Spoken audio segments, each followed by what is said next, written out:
Shalom. I'll start off by giving all praises unto Yahweh, Ba'ashem, Yahushai, Ba'ashem, B'chak, B'dash. I want to give double honors to our apostles who do well. Blessed citation to you brothers out there teaching and doing truth, sincerity. It's like, get that out of my head.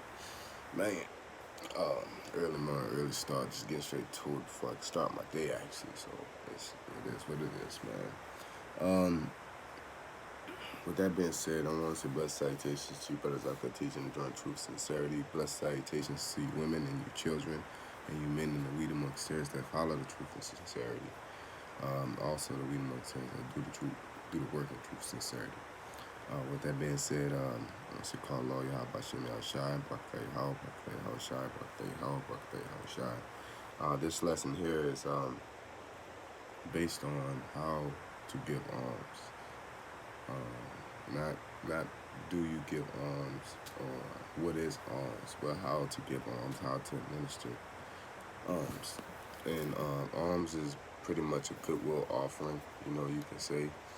But this is towards the people, because we still make these sacrifices that the Old Testament tells us to do. You know what I'm saying?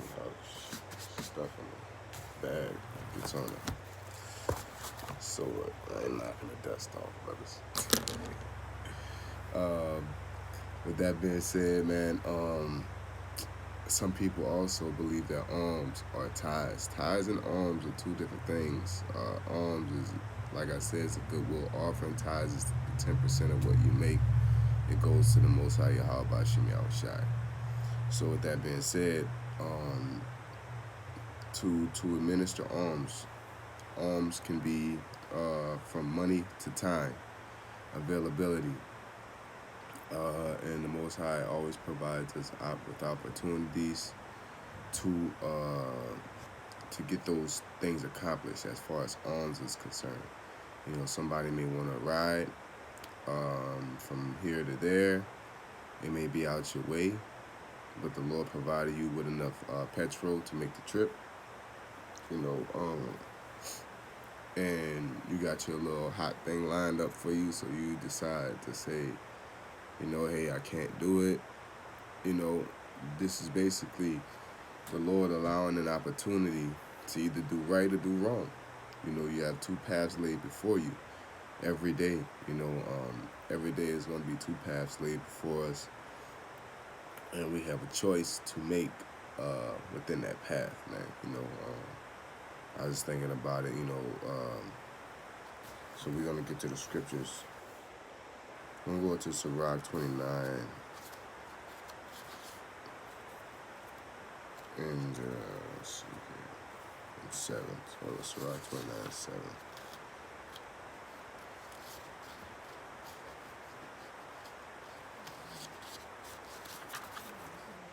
What is it? So, Sirach 29 and 7 says, praise no man before thou hearest. Sirach S 27. That's a good one too. I love Sirach, the book of Sirach. It's a really good book, man.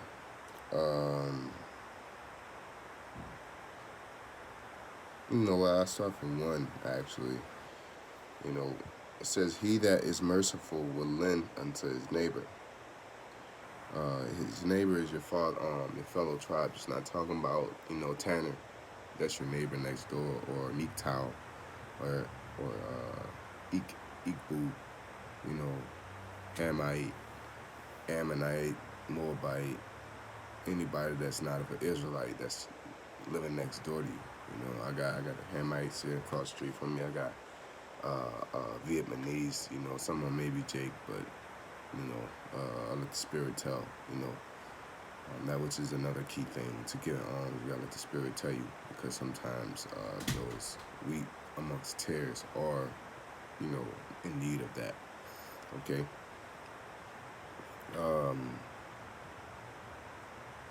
He will. Verse 1, it says, he that is merciful will lend unto his neighbor, and he that strengthen his hand keepeth the commandments. Lend to thy neighbor in time of his need, and pay thou thy neighbor again in his due season.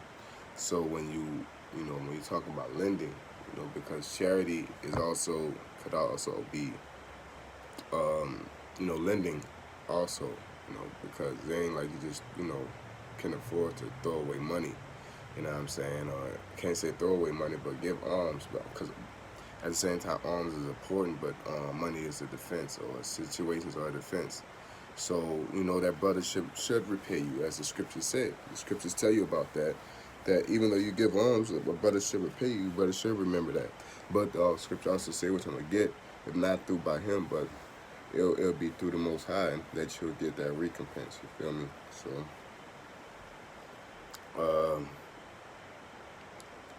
says, keep thy word and deal faithfully with him, and thou shalt always find the thing that is necessary for thee. So the Lord will always give you what you need and provide for you throughout your life. He will give you what is sufficient for you. Even more, because really the basic foods and the basic amenities to survive is what the Lord provides to us. But we actually get more. Even the lowest of us, get more than what we deserve to live day to day. Really, just saying, you know what I'm saying? And we're not eating prison food. We're not, eating bread and water, just eating the proper nutrients, no season, no nothing. So we are getting more than what we're getting. We're not eating locusts and honey, and it's not this to John the Baptist, which he was a great man. It's just showing. I'm just pointing out the fact that he wasn't eating steak and drinking wine. You know what I'm saying? He wasn't living it up on that level. Okay. See here. See where we left off at. Verse 4 says, "Many, when a thing was lent them, reckon it to be found, and put them to trouble that help them. Till he hath received, he will kiss a man's hand, and for his neighbor's money he will speak submissively. But when he should repay, he will prolong the time and return words of grief, and complain of the time." So you gotta watch who you lend to. Again, this is why the lesson is named "How to Give Alms," is because you're gonna run into situations. We all know Jake gonna be out here like, man, come on, man, remember I did this for you, or you remember how our mother used to be. Your mother be like, come on, give me money, I repay, and then you give them the money, and later on they be like, first of all, you can't ask money from your mom back, but from my experience when I was younger, and I seen this amongst my cousins, from their mothers and everything, like amongst other Jakes, and it come time to like, hey mom, remember that money I gave you? Can I get it back? And it's like, boy, I changed your diapers. You know what I'm saying? They prolong it. They hope to the point that they hope you forget about it, and then when you ask about it, they bring up what it says. They bring up and return works of grief and complain of the time. You know what I'm saying? So they complain about, man, remember when I did this for you? You know what I'm saying? And this and that. And it's like, that was for that time. You know what I'm saying? That was that. But you gave me your word and said you was gonna, if I gave you 10, you was gonna give me my 10 back. Oh man, remember that time when you was younger and I fought for you that day? And it's like, come on, man. Just give me my money. Give me my money, man. But these are things that happen when you give alms. It's the whole point to it. Verse 6, it says, "If he prevail, he shall hardly receive the half, and he will count as if he had found it. If not, he have to pride him of his money, and he have gotten him an enemy without cause. He payeth him with cursing and railing, and for honor he will pay him disgrace. Many therefore have refused to lend for other men's ill dealing, fearing to be defrauded." So this is where I really want to get. This is where the meat and potatoes will begin, is because many people hold back their bread because they feel that they're being cheated. So for me personally, I advise to pray to the Most High, I advise to keep your spirit sober. I advise things like that because um, when you do these things, it gives you a clear mind on what to do. You know what I'm saying? The Most High speaks to you. The Most High will, regardless of the fact, just allow the Most High to tell you when to give alms and when not to. If you don't understand at that time, also again pray about it. Pull up a scripture. You know, uh, but don't do nothing for a personal reason. It got to be biblical for a biblical reason. Is this man in good standings with the Most High? That's a real question. You know what I'm saying? And sometimes people are not in good standings with the Most High, and they're on their way, and you're a part of the process. And a part of the process sometimes may be alms or giving a ride, or just helping with a meal or just being there. You know what I'm saying? And so you can't solely go off of the fact if they're in good standing or not, because at the same time, for them to be grafted in to the fold, sometimes alms are a part of it. Most of the time, really all the time, the word is involved in it. But it's just like a woman. You don't look at a woman and say, "Oh, I can have a baby and a big family with her."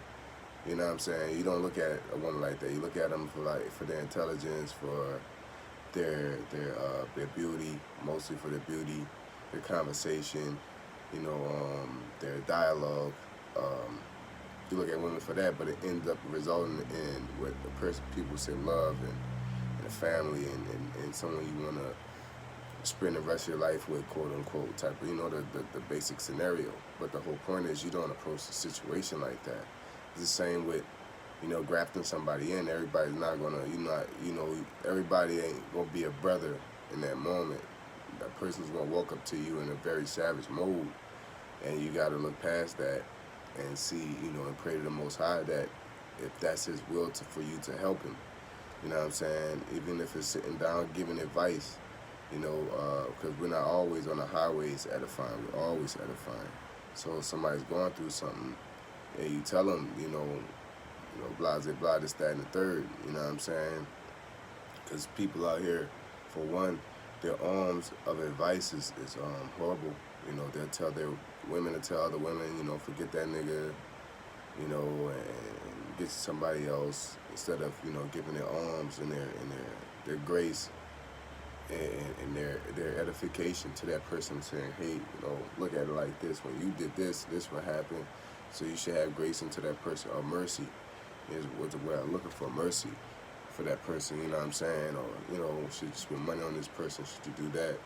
And it's like, people's advice can affect that. And the Most High says that within the scripture, who you bestow your counsel to, always bestow your counsel to a godly person, okay? But I think that's important. It's, let's keep going. It says, yet have thou patience with the man in poor state, and delay not to show him mercy. Help the poor for the commandment's sake, and turn him not away because of his poverty. Loose thy money for thy brother and thy friend, and let it not rust under a stone to be lost. It says, lay up thy treasures according to the commandments of the Most High, and it shall bring thee more profit than gold. Shut up thy alms in thy storehouses, and it shall deliver thee from all afflictions. It's not telling you hold it back from everybody. It's telling you to load up so you can do good unto people, and the Lord shall deliver thee from your afflictions. And remember a while ago, a couple lessons ago, that I was talking about afflictions from the Lord, and sometimes on you. And this could be a case, an odd case, that a random situation that is not your fault. It is your fault because you don't give alms. And you wondering why, a lightning bolt hit your car. You know what I'm saying? Like, you just like, damn, why is it always me? You don't give no alms, man. You know what I'm saying? Like, you should be a person that open up your storehouse, instead of always looking like I said earlier, that somebody might defraud you, that you losing out, that you're holding back. And alms, again, this is another thing about alms. It's not something that you give to someone and you expect something back. I'm trying to see my phone the last fast 15-minute mark. Yeah. Alms is not something that you give and expect to get something back. It's not something that it's a benefit for you within it. You know, like a brother's in his woes and I get some liquor so we can drink. You know what I'm saying? So we can get busy. You know what I'm saying? Nah, sometimes it's just a benefit to themselves, to that person. You know, and the benefit to you is that they're okay. You know, and they're doing better. You know, so um, alms also goes with the charity. Charity goes with agape love, and then mercy. All that kind of swivels around the same thing. Charity, alms, and love. Toward each other. You know what I'm saying? And love is keeping the commandments too. So once you go into these different aspects of these words, they have their own window of meaning, deeper meanings to it. But charity, really, alms is basically helping someone when they're in need. Okay, from financial to spiritual.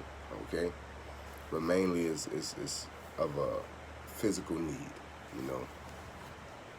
So we're gonna go to Sirach chapter 12. Sirach chapter 12.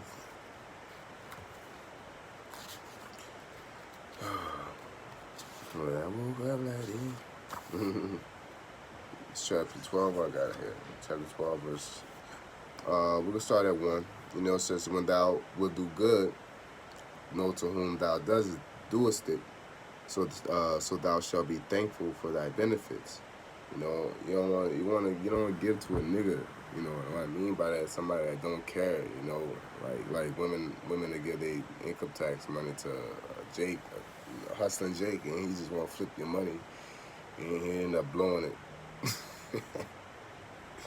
This happens a lot. It's like an epidemic. This is on the level of corona. Do good to the godly. Tells you right there to do good to the godly man, and thou shalt find a recompense. And if not from him, yet from the Most High. Remember that when you give alms, you give something to somebody. You should, and at the same time, you shouldn't expect something back. You're doing it out the kindness of your heart, type of slogan. But more than likely, the reaction is that person repays you for helping them out, and then and it don't have to be like the exact payment. You know what I'm saying? It's like a barter system. It's a community helping the community type of deal. I seen this out there, and I moved it for you because I realized you're a good person. Because when you was mowing the lawn, instead of just stopping at your side, you just mowed my side too. Because that's where that alms connects to charity. You know what I'm saying? And that I say alms connects to charity. But it also could be somebody that needed some financial help, and you came up on some bread, and you hit them off, boom, boom, boom, peel that onion on them, you know what I'm saying, and they graceful and everything, and then they, somewhere you have a flat tire, and or some bad brakes, and you don't know how to deal with that, and you really don't got no money to get it fixed, and that man know about cars, and he fix your brakes. So basically it's not going to be the same amount for the same amount, 300 for a 300. You know what I'm saying? The task may be mightier than smaller, but it's still the necessity is still needed equally. Can't tell them like, yeah, that's about 50% of your alms. You're gonna owe me 50% more. It's like, nah. All right. But also you can't be a nigga and like, give a nigga a quarter compared to 300. You know what I'm saying? A quarter worth of service. You know what I'm saying? Like, I got your mail for you. It's like, nah, that'll be Jake. Jake supplants, man. So we gotta watch Jake, man. Gotta silly this water, man. It says, verse 3, it says, there can no good come from him that is always occupied in evil, and nor to him that giveth no alms. Give to the godly man, and help not a sinner. Do well unto him that is lowly, but give not to the ungodly. Hold back thy bread, and give it not unto him Least he overmaster thee thereby, for else thou shalt have received twice as much evil for all the good that thou hast shalt have done unto him. Now again, this is when it says, "Give to the godly man, help not a sinner." For the most part, it's talking about people who are not in the truth. But you got people who believe, you know what I'm saying, or people that will be swayed because the Most High can have it to the point that the whole world is giving up on them, and they're giving up on the world. But through your kindness, and you're renowned as a person, you could be like a person like, oh, this one of them Israelite dudes, blah blah blah, and that person could be on a high note in one life, and they know you're Israelite, they know what you believe in, and then people say things about them that you kind of believe that you don't believe, but then when that same person that was mighty at one point becomes low, and they hear about these same people, they always been hanging around them, but these same people, they never changed on you. They also came, you needed help, and they helped you. You know what I'm saying?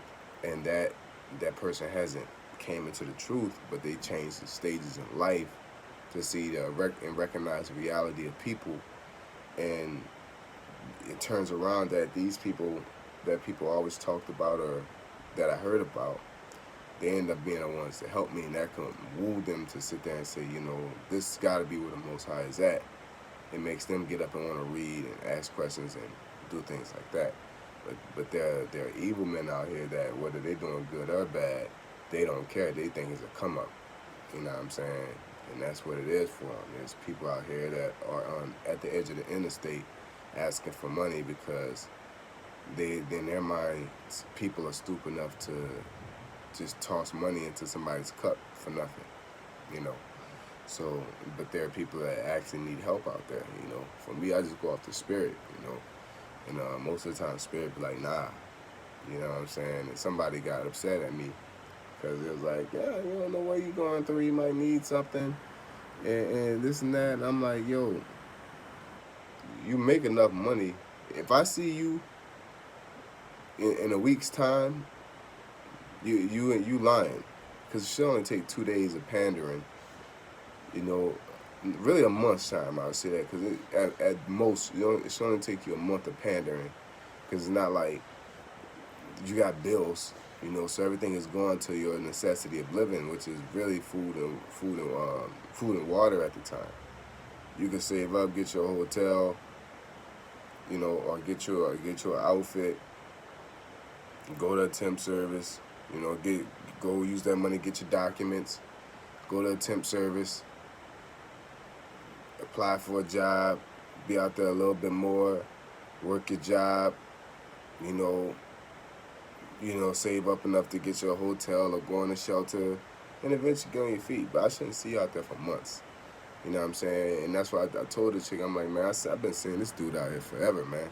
You know what I'm saying? Like, he's pandering at this point, because anybody can come up with a game plan. They really want to not be homeless type of deal, and so people got to understand, everybody, that, sometimes the Lord will have me just give it to him. I don't really deal logically like that, like sternly, but the Lord will have me give it to him, man. You know what I'm saying? The spirit, but like, that dude needed. I don't even, because I'm not the type of person that asks someone and say, well, what are you going to do with it, Because sometimes a person may need a drink, bro, and that's what they're asking that money for. They need a drink. They're like, you don't got enough to pay for my stress troubles right now, but dude, I just need me a little Bud Light or some Bartons or something. You know what I'm saying? Like, I need a drink, G. I'm just keeping it 100 with you. And they don't tell you that all the time, but sometimes that's the reality of it, that people just need that. It just be simple little plugins, and a lot of people, when you really give it to them and they give it, and the situation happens in sincerity, you could tell, man. And I've told, I could tell, that people be like, bless you, man, bless you. It could just be like something simple, man. You could just give them a sandwich, and now like on a scary movie, I said $1, bitch. Not like that, but you could give them, what they needed at that time, and it could have been a drink, could have been a sandwich, and they just, man, you made their day, and they bless you, and what What do men of the Lord always say? They don't thank me, thank the Most High, man. You know, so that leaves that in their minds. You know, so I just say that to say that every ungodly person is not. You don't treat with ridicule. Basically, you turn your back on them like, nah, they ain't keeping all six commandments. I ain't getting them nothing. Sometimes that movement can cause them to keep the law, statutes, commandments. So always just keep that in mind. Keep that on your spirit. It's to each his own, to wherever the Most High reveals to each brother. Okay, so I'm not one to say who, how you should administer your alms. You know, but I can say if you don't, then don't be surprised at your afflictions. Wonder why you're going through so much shit.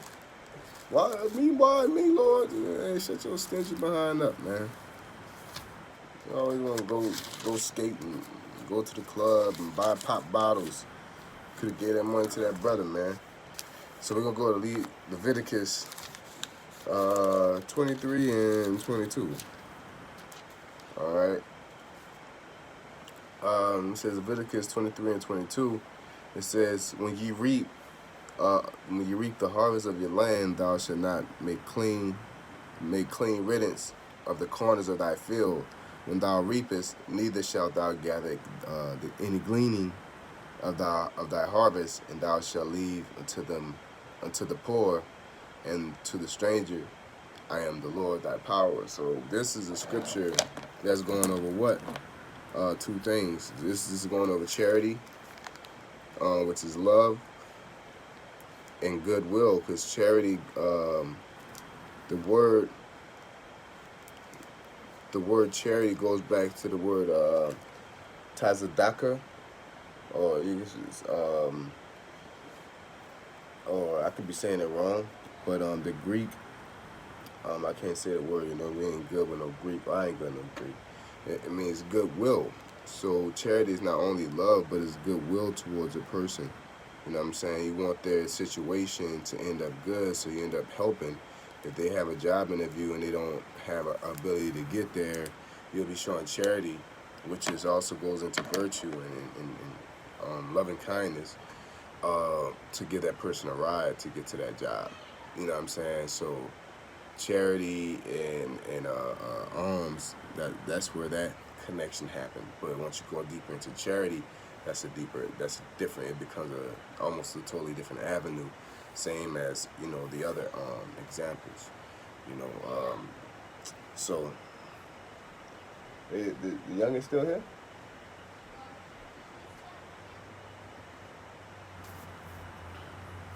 All right, so I want to go into 1 Corinthians.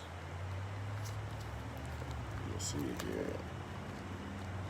I tried something new doing my lessons, man, when I wrote my lessons down, because I have a hard time organizing, man, and this way actually works better, you know.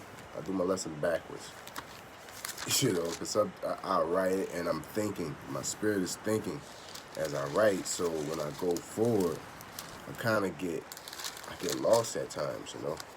Just a word for brothers, you know, wise, you know. Not saying that you should do it or anything, just something that seems to be working for me as far as written down lessons. So we're going to go into 1 Corinthians 13 and 1. Spirit had me land right on it. Actually, we're at the end of the chapter. All right, let's go to the first part. It says, though I speak with the tongue of men and of angels, and have not charity, I am become as sounding brass or a tinkling cymbal. So you can have all knowledge in the world, but if you don't have that love and affection, really, for them in this situation, it's that attentiveness. But this attentiveness is charity. For us to learn all this and go out on the highways, is not only making our bodies a living sacrifice for Yahweh, but it's also charity. We're being ministers, which is also a love and a loving kindness and you know, goodwill, you know, towards the hearers, you know. So also showing love, man. I'm over here teaching, and then you need something and I don't got it. I tell you no, then you just all talk, man. You know what I'm saying? You got these people that sit there and say they'll do this, like Umar Johnson is all the knowledge he has. And as soon as they find out he a fraud and he defrauded people, people discredit all that information that he spit out. So it's important to show your charity. It says, and though I had the gift of prophecy and understanding all mysteries and knowledge and all knowledge, and though I have faith so I can remove mountains and have not charity, I am nothing. And though I bestow all my goods to feed the poor, and though I give my body to the burn, and have not charity, it profit me nothing. Charity suffereth long and is kind. Charity envieth not. Charity vaunteth not, and is not puffed up. Does not have itself unseemly. Seeketh not their own. Not easily provoked. Think no evil. Rejoice not in iniquity, but rejoiceth in truth. It's a lot of characteristics that's connected with this charity, which is your goodwill. Your goodwill is not connected with what is one is do not behave itself unseemingly. Seeketh not her own, and is not easily provoked to no evil. So basically, you're doing good for a come up, or you're doing good to somebody because there could be a famous drug dealer or somebody that's famous, and you're just helping them to help them because you want to be cool and say I helped them, you know. It says, bearing all things, believe all things, hopeth all things, endureth all things. Charity never faileth, but whether there be prophecies, they shall fail. Whether there be tongues, these shall cease. Whether there be knowledge, it shall vanish away. Okay. For we know in part, Salakia.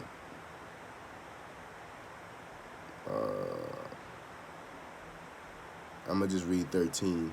It says, and now abideth faith, hope, and charity, these three, but the greatest of these is charity.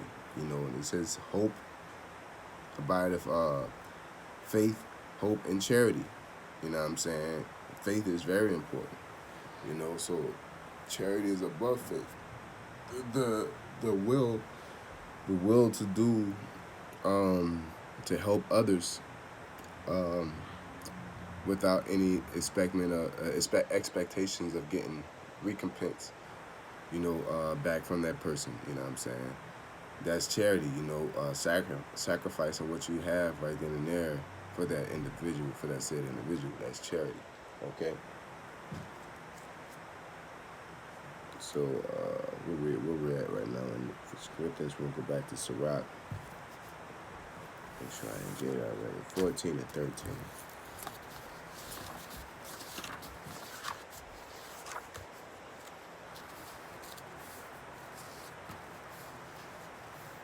All right, Sirach chapter 14, verse 13 says, do good unto thy friend before thou die, and according to thy ability, stretch out thine hand and give to him.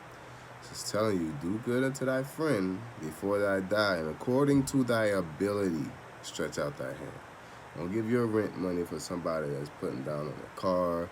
They may need it. You just give them a little bit, You know what I'm saying? Like, you don't got to give somebody your last to help them out in their situation. So give according to your ability. It says, defraud not thyself of the good day, and let not the part of a good desire overpass thee. So also, you don't got to give up your last for a person, you know what I'm saying? Because the Lord gave you money as a defense, but also when you go into Ecclesiastes, the things this society is meant to be enjoyed, this life is meant to be enjoyed, even though we're at the lowest of the lowest. So this is even more of a curse if you have knowledge that this life, regardless the fact that we're in these bodies, in this dimension, is meant for enjoyment. You know what I'm saying? And in a place where we're supposed to enjoy ourselves, we're having the worst time ever. It's like having a birthday party and nobody likes you there, and everybody drinking all your punch and nobody's acknowledging you. It makes the party worse. Now you're dressed up and everything, so it makes the party worse. So that's what I'm trying to get across. So, just in Babylon, you still can have still have a good time. You know what I'm saying? Don't have the time of your life.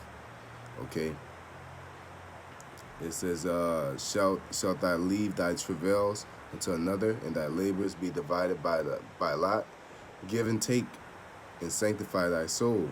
There is no seeking of dainties in the grave.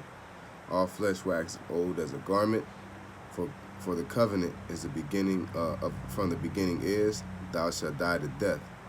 As the green leaves on a thick tree, some fall and some grow, so one generation of flesh and blood, one cometh to an end, and another is born, showing another generation leaving another generation coming. One generation comes after another, just proving that we come by generations. Uh, so within your arms, make sure you don't break yourself or hurt yourself to the point that you can't enjoy yourself. You give somebody money for liquor and you don't got no liquor. You know what I'm saying? Like you wanted some too, shit. You know what I'm saying? Like, I'm not saying just always think about yourself. It's just something that you should always keep in mind. Let's check out this last precept, and we're gonna call it a day. I really got one more after that, but I think it's redundant or just really repetitive. So I don't want to just repeat something when a point was already made. So we're going to Leviticus 25 and 35. What?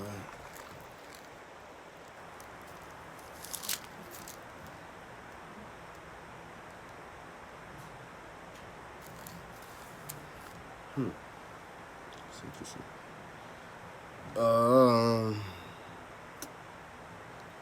Leviticus 5 and 25 and verse 35 says, and if thy brother be waxen poor and is fallen in decay with thee, then thou shalt relieve him. Yea, though he be a stranger or a sojourner, that he may live with thee, take thou not usury of him or increase, but fear thy power, that thy brother may live with thee.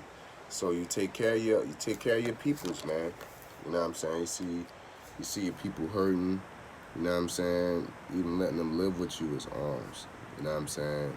And it's a very difficult set of alms to give.